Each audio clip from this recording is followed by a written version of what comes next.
Hello विद्यार्थी मित्रांनो, मी शेख अब्दुल गनी. स्वागत आहे माझ्या एजिस करिअर अकॅडमी या यूट्यूब प्लॅटफॉर्मवरती. मित्रांनो, आज अत्यंत महत्त्वाची माहिती आहे की काल जी शेवटची तारीख होती 15 जानेवारी 2026, जी संस्मान नीतीची 25-26च्या संस्मान नीतीनुसार करून घ्या म्हणून जे माध्यमिक जे संचालक आहेत महेश पालकर साहेबांनी जे निवेदन काढलेलं होतं, म्हणजे पत्र काढलेलं होतं, त्या संदर्भामध्ये प्रत्येक महानगरपालिका आणि प्रत्येक जिल्हा परिषद यांनी संस्मान्यता करून घेणं किंवा नगर परिषद यांनी संस्मान्यता करून घेणं हे अनिवार्य होतं. त्या संदर्भामध्ये अत्यंत धक्कादायक असा खुलासा मी आज करणार आहे मित्रांनो, की आज जे मिळालेली माहितीनुसार की मित्रांनो ते तुम्हाला मी सांगणार आहे. कोणी नवीन असेल त्या संदर्भामध्ये ही माहिती मुलांपर्यंत शेअर करा. नवीन असेल तर सबस्क्राईब करा, जेणेकरून तुम्हाला मी ऑथेंटिक माहिती मी देण्याचा प्रयत्न करेन. आता मी माझ्या मूळ मुद्द्याला सुरुवात करतो मित्रांनो. पहा, मी तुम्हाला कसं भीती दाखवण्याचा उद्देश नाही आहे किंवा तुम्हाला काहीतरी पॅनिक करणं, माझ्या व्हिडिओमध्ये रिच होणं, असं काहीही नाही आहे. बिलकुल तुम्ही क्लिअर करतो. काल परवा दिवशी एक व्हिडिओ टाकला होता की मराठवाड्यातली जागा येणार नाही, तर त्याला पॉझिटिव्ह अँगलनं तुम्ही घेतलं पाहिजे होतं. कसं की जागा कोणत्या कारणामुळे येत नाहीत, आपण त्या जागा कशा आणू शकतो त्या जिल्ह्यातनं, हे ते तुम्हाला मी सांगितलं आणि त्याचा अर्थ पण सांगितलं की म्हणजे मार्ग पण सांगितलं की जागा कशा आणायच्या. ठीक आहे. त्याच पद्धतीनं आज मित्रांनो, आज अत्यंत महत्त्वाचं आहे लीगल पद्धतीनं.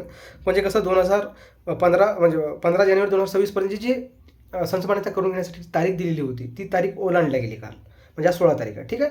तर हे करत असताना मित्रांनो, खूप अशा महानगरपालिकेचे संस्मान्यता अजून झालेल्या नाहीत.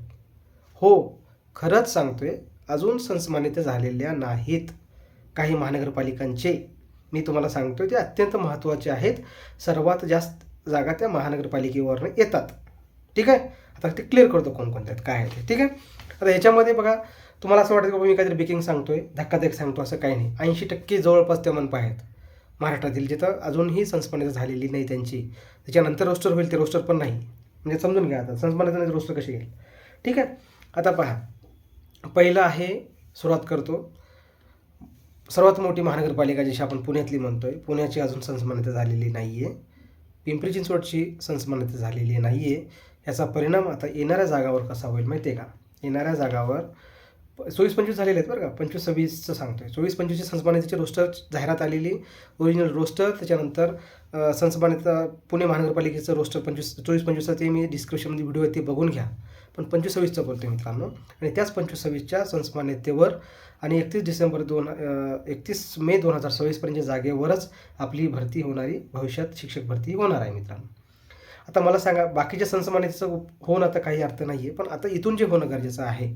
ठीक आहे. 1 जानेवारी ओलांडल्यामुळं संस्मान्यता नवीन ॲड होणारच होती त्या संदर्भामध्ये. तर ही संस्मान्यता झालेली नाही आहे. ह्याचा परिणाम काय होईल आता? इंग्रजी माध्यमाच्या, इंग्लिश मिडियमच्या ज्या जागा आहेत, उर्दू माध्यमाच्या जागा आणि मराठी माध्यमाच्या आहेत. सर्वात जास्त जागा इंग्लिश माध्यमाच्या 2 मनपावर येतात, त्या जागा येणार नाहीत मित्रांनो. ठीक आहे. अजून एक सर्वात मोठी धक्कादायक बातमी अशी आहे की BMCचं सांगतोय. BMCचं अजून रोस्टर्स क्लिअर नाही आहे. संस्मान्यतासुद्धा झालेली नाही आहे कंप्लीट. सर्वात मोठी उर्दू माध्यमाच्या जागा तिथं जास्त आहेत आणि इंग्लिश माध्यमाच्या सर्वात जास्त जागा रिक्त आहेत BMCमध्ये. तिथून अजून त्यांची संस्मान्यता लॉग इनवर झालेली नाही आहे. अत्यंत जबाबदारीने सांगतोय परत की पुणे महानगरपालिका, पिंपरी चिंचवड महानगरपालिका आणि BMC संस्मान्यता झालेली नाही आहे. 25-26ची सांगतोय लॉग इनवरती. ठीक आहे. याचं कारणच ते आहे, समजून घ्या. आता मूळ मुद्दा काय आहे माहिती आहे का? 15 तारीख शेवटची होती संस्मान्यतेसाठी. मग आता काय? मग आता एकच आहे की तेथील प्रशासकांनी किंवा तेथील जे अधिकाऱ्यांनी, जे आता महानगरपालिकेचा इलेक्शनचा रिझल्ट आलेला आहे आणि प्रत्येक ठिकाणी भाजप हे मेजॉरिटीमध्ये आहे आणि भाजप जिंकेल, महापौर भाजपचं होतील. आता ह्याच्यानंतर एकच आपल्याला फायदा होईल की भाजपचं सरकार आल्यामुळं आपल्याला आपल्या मागण्या करण्यासाठी सोपा पर्याय होईल. ठीक आहे. तो कसा? कारण राज्य पण भाजप सरकारमध्ये आहे आणि महानगरपालिका जर भाजप सरकारमध्ये असेल तर फायदा होत असतो. मी तुम्हाला सांगितलं होतं कालच. रुलिंग पार्टीला आपण सपोर्ट केल्यानंतर, रुलिंग पार्टीचा सपोर्ट घेतल्यानंतर जागा येतात मित्रांनो. ठीक आहे. मी असं काही मी सांगत नाही, पण सत्य सांगतोय. म्हणून कारण हे आहे मित्रांनो की ही अत्यंत अशी धक्कादायक बातमी अशी आहे की याचा परिणाम काय होईल माहिती आहे का? इंग्रजी माध्यमाच्या जागा येणार नाहीत, उर्दूच्या पण येणार नाहीत. सर्वात जास्त जागा ज्या इथून येतात, जवळपास 1800 जवळपास जागा 22-23च्या संस्मान्यतेमध्ये उर्दू माध्यमाच्या रिक्त होत्या. कुठे? PMCमध्ये. ठीक आहे. त्याच्यात जवळपास आता समायोजन केलं तरी 1000+ जागा तिथं म्हणजे रिक्त असायला पाहिजे उर्दू माध्यमाच्या, कमीत कमी जर विचार केला तरी. तर ते आपण आणू शकतो. आता ह्यासाठी आपण मी प्रयत्न काय करणार ते तुम्हाला कळवणारच आहे मित्रांनो. आणि पहा, ह्याच्यामध्ये एकच कारण आहे, मराठीचं तर तिथे अतिरिक्त आहे, तुम्हाला हे सांगतो. अजून BMCचं सांगतो आहे. ठीक आहे, BMCमध्ये अतिरिक्त आहेत मराठी माध्यमाच्या सध्या घडीला हे सांगतो आहे, कारण का खूप तिथं समायोजन झालेलं आहे. त्याच्यानंतर तिसरा मुद्दा आहे की हे सर्व गोष्टी होण्यासाठी कारण काय. जवळपास 80% महानगरपालिका सांगतो आहे. त्याच्यात संभाजीनगर महानगरपालिका असेल, त्याच्यानंतर अमरावती महानगरपालिका आहे, नागपूर महानगरपालिका आहे, इतर महानगरपालिकेच्या अजून काही संसमान्यता झालेल्या नाहीत, लॉग इनवर आलेल्या नाहीत. अत्यंत जबाबदारीने सांगतो आहे परत परत तेच. सोलापूरची सुद्धा झालेली नाही आहे. त्याच्यानंतर आहे जालना झालेली नाही आहे, नांदेड झालेली नाही आहे, त्याच्यानंतर परभणी झालेली नाही आहे. ठीक आहे, महत्त्वाचं सांगतो आहे, ठाणे झालेली नाही आहे. ठीक आहे, अजून कोणती नाही झाली, पनवेल झालेली नाही आहे. हे महानगरपालिकेच्या अजून संसमान्यता झालेल्या नाहीत. ठीक आहे, जेवढी माझ्याकडे माहिती आली त्याप्रमाणे सांगतो आहे मी. त्याच्यानंतर संभाजीनगर झालेली नाही, तुम्हाला सांगितलं आत्ताच. ठीक आहे, आणि इचलकरंजी पण झालेली नाही आहे, कोल्हापूर झालेली नाही आहे. म्हणजे हे सर्व महानगरपालिकेचं तुम्हाला सांगतो आहे, हे झालेल्या नाहीत. ठीक आहे, तर मित्रांनो आता ह्याच्यावर काय करायचं आपल्याला, आता काय करायचं हा आपल्याला प्रश्न पडलेला असेल. तुम्हाला सांगतो आहे, माननीय संचालक साहेबांनी जे पत्र काढलं होतं की नवीन 25-26च्या संसमान्यता आणि 31 मे 2026पर्यंतच्या रिटायरमेंटच्या जागा ॲड करून जाहिरात द्या.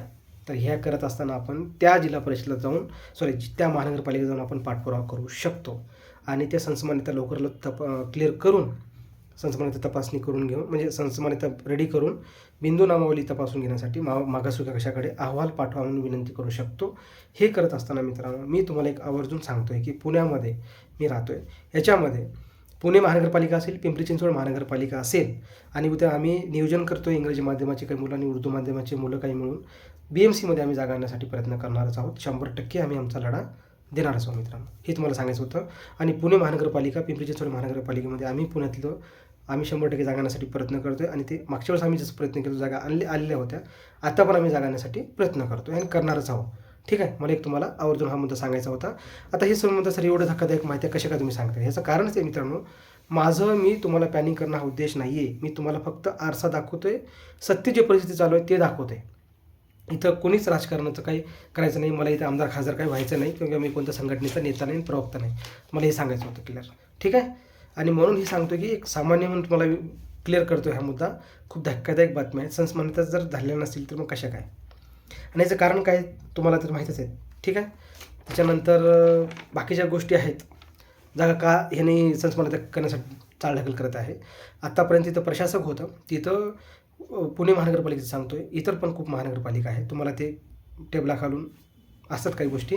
समायोजनाच्या नावाखाली महानगरपालिका प्रत्येकाला पाहिजे, पगार पण चांगले असतात आणि फॅसिलिटी पण असतात आणि भविष्यात शिक्षकांचं भविष्य म्हणजे शिक्षकांच्या फॅमिलीचं भविष्य विचारात घेऊन ते शिक्षक लोक इथे येतात.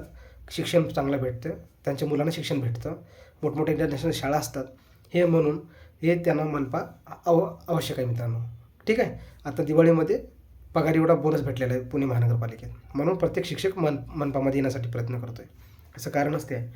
म्हणजे सांगायचं तात्पर्य हे आता कन्क्लूड मुद्दा हा की मित्रांनो इथल्या अधिकाऱ्यांना अजून हे संसमान्यतेचं काहीच आयडिया नाहीत आणि हे करत असताना आपण त्यांना जाऊन पाठपुरावा करणं गरजेचं आहे की 25-26ची संसमान्यता क्लिअर करून घ्या, हे सांगणं गरजेचं आहे. आणि त्याच्यानंतर रोस्टर मागासवर्गीय कशाकडनं तपासून घ्या, हे सांगणं गरजेचं आहे. वैयक्तिक पुणे मनपा सांगत नाही, पूर्ण महानगरपालिका सांगतो जिथे तपासणी झालेली नाही आहे. अत्यंत जबाबदारीने सांगतो आहे. यांची संसमान्यता होणं गरजेचं होते, ते येणं गरजेचं आहे. संसमान्यता झाल्या तर जागा येतील, अदरवाईज जागा येत नाहीत. आज घडीला अजून किती लॉग इनवर झाले ते कल्पना नाही आहे, परंतु आज सकाळपर्यंतचं अपडेट सांगतो आहे, एवढ्या संसमान्यता झालेल्या नाही त्यांच्या. ठीक आहे, आता अजून झाले असतील ते न झाले त्या गोष्टी वेगळ्या, पण 100% BMC झालेली नाही आहे. तुम्हाला 100% सांगतो. 100% पुणे महानगरपालिका झालेली नाही, पिंपरी चिंचवड महानगरपालिका झालेली नाही. अत्यंत जबाबदारीनं सांगतो मित्रांनो. ह्याचं कारणच हे जागा आणायची असतील तर कोणते इथं सर्वात जास्त जागा कोणाच्या येतात, इंग्रजी माध्यमाच्या, सर्वात जास्त उर्दू माध्यमाच्या, त्याच्यानंतर हिंदी माध्यमाच्या. हे जे इतर ठिकाणी येत नाहीत. ठीक आहे, त्या जागा इथं येतात आणि ह्याचा परिणाम ह्या जागावर होतो. जर इथं संसमान्यता झाली नाही तर ह्या 3 विषयाच्या जागा येणार नाहीत. मराठीच्या माध्यमात महाराष्ट्रात येतात जागा, पण इथं नाही. ह्याचं कारणच ते आहे. म्हणून मी तुम्हाला सर्वांना एकदा आवर्जून विनंती करतो आहे की तुम्ही थोडंसं याला बी सिरियस व्हा आणि मुंबई महानगरपालिका असेल, BMC असेल, जसा मुंबई बृहन्मुंबई BMC म्हणतो आहे, तिथं येण्यासाठी, तिथं जास्त जागा आणण्यासाठी पाठपुरावा करणं गरजेचं आहे. संसमान्यता तपासून घेण्यासाठी विनंती करणं गरजेचं आहे. रोस्टर तपासून घ्या म्हणून त्यांना विनंती करणं गरजेचं आहे. पुणे महानगरपालिका आणि पिंपरी चिंचवडला पण तेच विषय आहे. पण महाराष्ट्रातील तमाम महानगरपालिका जेवढ्या आहेत तुम्ही एकदा तिथं भेट द्या, त्यांची संस्मरणित झाली का तिकडं एकदा पहा, RTI टाका आणि त्याच्यानंतर जर 25-26 संस्मरणित झालेली असेल तर रिक्त जागांचं किती आहे त्यासाठी RTI टाका आणि त्याच्यानंतर पण जर रोस्टर तपासून घेतलेलं आहे का ते पण पहा. त्याच्यानंतर जर संस्मरणित झालेली आहे, रोस्टर तपासणी केलेली नाही तर 100% जागा येत नाहीत. अजूनही सांगतो तुम्हाला, ह्याचा परिणाम एकावर एक आहे. संस्मरणित झाली म्हणजे जागा येत नाही असं नाही बरं का. त्याच्यानंतर रोस्टर तपासून घेणं पण खूप गरजेचं आहे, कारण का हे step by step he process असते. त्यामुळे तुम्हाला असं नका म्हणू की कोणीतरी म्हणते एवढ्या जागा येणार तेवढ्या जागा येणार असं काहीही नाही काय. आणि खूप अशा आस्थापना आहेत, त्या जसं डिपार्टमेंट आहेत, आदिवासी असेल, समाजकारण असेल, यांना पण आपण पाठपुरावा करणं गरजेचं आहे की तुम्ही 25-26 संस्मरणितनुसार क्लिअर करा, संस्मरणिता करा आणि त्याच्यानंतर बिंदू नांगवलीता मागासवर्ग कशाकडनं जे 5 विभाग आहेत ते 5 विभागाकडनं तपासून घ्या आणि जागा अपलोड करा. हे इथपर्यंतची प्रोसेस आहे मित्रांनो. एकदम आपण आत्ता टॅब बंद केला किंवा आपण सर्टिफाय केलं म्हणजे आपण लागलो अशातला भाग नाही आहे. जागा नाही आला तर 150वाला सुद्धा सेफ नाही, जागा आला तर 100वाला सुद्धा लागणार आहे. ही सत्यता आहे. कट ऑफ इथं कोणीच भविष्य सांगू शकत नाही, म्हणून सर्वांना सांगतोय. आता मी काल मराठवाडा विभागातलंच मला सांगितलं होतं की मराठवाडा विभागामध्ये संस्मरणिता झालेलंच नाहीत, रोस्टर तपासणी झालेली नाही, जागा कशा येतील. मी हेच सांगतो तुम्हाला की हे आणण्यासाठी आपण तिथं पाठपुरावा करणं गरजेचं आहे. मग त्याच पद्धतीनं काल जसं सांगितलं आज परत सांगतोय की त्याचं तुम्ही म्हणता की PDF कसं ते तुम्हाला डिस्क्रिप्शनमध्ये टाकतो, कोणकोणत्या झाल्या कोणकोणत्या झाल्या त्याच्या माझ्याकडे लिस्ट आहे, ते तुम्हाला PDF पाठवतो. ते डिस्क्रिप्शन टेलिग्राम लिंक आहे त्याचे बघून घ्या तुम्ही, ठीक आहे. पण मूळ मुद्दा हेच आहे मित्रांनो की सत्य आहे, ह्याला सत्य कुणीच लपू शकत नाही. मी आज माझा व्हिडिओ सेव्ह करून ठेवा, मी तुम्हाला आज गॅरंटी चॅलेंज करतो या गोष्टीला. तुम्ही सेव्ह करून ठेवा व्हिडिओ की ज्या दिवशी जर समजा हे संस्मरणित झाले नाही, रोस्टर नाही आले ना, इथल्या जागा येणार नाहीत. मी तुम्हाला आज सांगतोय, आज दिनांक 16 जानेवारी 2026 एकदम तुम्हाला जबाबदारीने सांगतोय की उगा कोणीतरी मला ट्रोल करते अशात काहीच फरक पडत नाही. मला अजूनही सांगतो काय, खूप लोक खूप संघटनावाले वेगळे ते निवेदन देत आहेत. कोणी म्हणते की 25च्या जे TET झाली त्यांना संधी द्या म्हणून निवेदन आलेले आहेत. ते निवेदनचे कॉपी आलेत आमच्याकडं, असं नका समजू की येत नाही, आलेले आहेत कॉप्या. वेळ आल्यावरती सांगणारच आहेत. पण मी कोणत्या संघटनेचा दुश्मन नाही आहे की मला कोणत्या संघटनेचं वैर नाही. मी सर्व संघटनांना एकच विनंती करतो की तुम्ही जे आहे ते स्वतः थोडंसं विद्यार्थी हित विचार करा. काय प्रत्येकाला न्याय देणं म्हणजे प्रत्येकाचे मुद्दे असं काही घेऊ नका ज्याचा परिणाम भरतीवर लांबेल आणि भरतीचं नुकसान होईल, ठीक आहे. राजकारण करू नका. जास्तीत जास्त विद्यार्थी हित कसं राहील, जास्तीत जास्त मुलं कशी लागतील ह्याच्यावर काम करा, म्हणून मी सर्वांना विनंती करतोय. आणि मला सांगा, आता 25चे जेवढे TET जर त्यांना संधी त्यावर एक पत्र आलेलं, आज निवेदन दिले का संघटनेवाल्यांनी, ते कोण दिले ते तुम्हाला कळले, वेळेनुसार परिस्थितीनुसार तुम्हाला कळूनच जाईल. मला कुणाचा वैयक्तिक विरोधच नाही, राहणार बी नाही. मी एक विद्यार्थी मला लागायचं आहे, ह्या हिशोबाने मी काम करतोय. म्हणून मी तुम्हाला सांगतोय मित्रांनो आवर्जून की बी सिरियस व्हा आणि ह्या एरियामध्ये जागा येण्यासाठी तुम्ही तुमच्या लेवलवर प्रयत्न करा. आणि तुमच्या ज्या जिल्ह्यामध्ये राहता तिथं जर महानगरपालिका असेल तिथले रोस्टर एकदा बघा जाऊन, ठीक आहे. नांदेड महानगरपालिकेची संस्मरणित अजून झालेली नाही आहे, क्लिअर करतो अजून एकदा, ठीक आहे. हे सर्व मुद्दे आहेत मित्रांनो, हे सर्व मुद्दे आहेत, ठीक आहे. आणि हे सर्व मुद्दे करत असताना तुम्ही त्याच्यावर त्यांचं खूप फास्ट प्रोसेस आहे. उर्दूवाल्यांची झालेली आहे. नांदेड महानगरपालिकेमध्ये उर्दू संस्मरणितेचा जो विषय आहे ना, उर्दूचा झालेला आहे. तिथे जागा पण आहेत, 32 जागा रिक्त आहेत तिथं. तुम्हाला अजून सांगतोय, अजून वाढवू शकतं त्याच्यामध्ये असं त्या घडीला. हे मी तुम्हाला सांगायचं होतं. मी अजून ते डिटेल सांगणारच आहे, कोणत्या कॅटेगरी घेते त्याचं रोस्टर आलेलं आहे आणि संस्मरणितेचा संदर्भात फोन घेतलेला आहे, त्याचं ते सर्व सांगितलेलं आहे, सांगणारच आहे. पण एकंदरीत कन्क्लूड एकच फायनल मुद्दा हे सांगतो की मित्रांनो, ह्या जागा आणायच्या असतील तर तुम्ही थोडंसं जबाबदारीनं वागा, जबाबदारीनं काम करा. मला लागायचं म्हणून थोडंसं बाहेर पडा आणि तिथं RTI टाका, विनंती करा. संबंधित आमदार खासदारांना भेटा. आता जे नवीन महापौर यांची निवड होईल त्यांना भेटून, अधिकाऱ्यांना, आयुक्त जे मनपा आयुक्त असतात त्यांना भेटा आणि महापौरांना भेटा. नवीन महापौर असतात, त्यांच्याकडे नवीन ऊर्जा असते, ते काम चांगल्या धैर्यानं करतात आणि जागा येण्यासाठी प्रयत्न होईल. मित्रांनो, मला एवढं सांगायचं होतं. मी कुणाला ट्रोल म्हणजे मी तुम्हाला पॅनिक करत नाही, पण सत्य सांगण्याचं माझं काम आहे, म्हणून मी तुम्हाला सांगतोय. ज्यांना आवडलं ते बघू शकता, नाही आवडलं तर बघू नका, काही गरज नाही. पण ज्यांना खरंच माहितीची गरज आहे त्यांना ही माहिती मी त्यांना माझं मी कर्तव्य समजतो म्हणून देतो आहे. नवीन असेल तर चॅनलला सबस्क्राईब करा आणि लाईक करा, जेणेकरून तुम्हाला ऑथेंटिक माहिती मी अशी तुम्हाला देण्याचा प्रयत्न करेन मित्रांनो, ठीक आहे. धन्यवाद.